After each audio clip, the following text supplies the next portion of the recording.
Okay, so next order kita ada Nutella campur pistachio, topping yang ni Coco Crunch dengan Oreo. Lepas tu ayam. Ayam.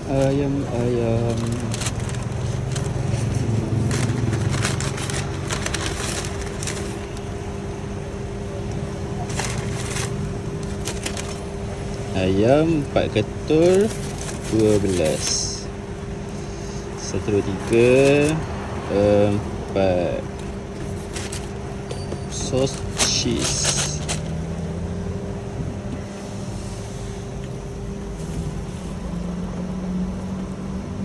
Cantik mat.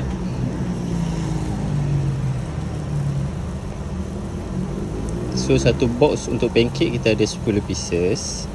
Boleh mix 2 flavor satu box. Flavor kita ada lebih daripada 10 flavor, termasuk pistachio yang famous lah. Nutella, pistachio, Kinder Bueno, Biscoff, coklat. Memang tak payah lari lah coklat.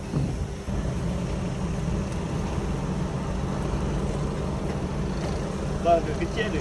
Kecil ada jap.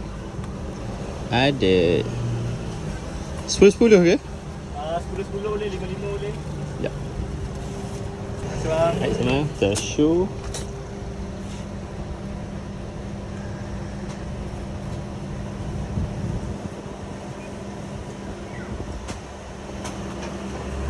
Pistachio ni kacang tau. Siapa-siapa yang tak tahulah. Dia kacang mahal. Kacang yang mahal. Nutella macam biasa lah. Nutella banyak manis. Celah-celah sikit. Tak ada banyak manis.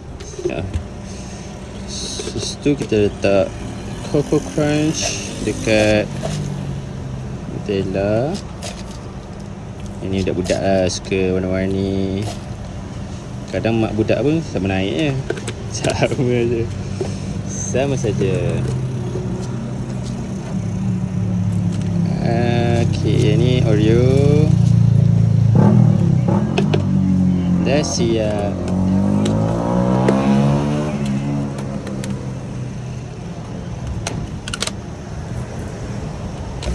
Thank you. Sama-sama.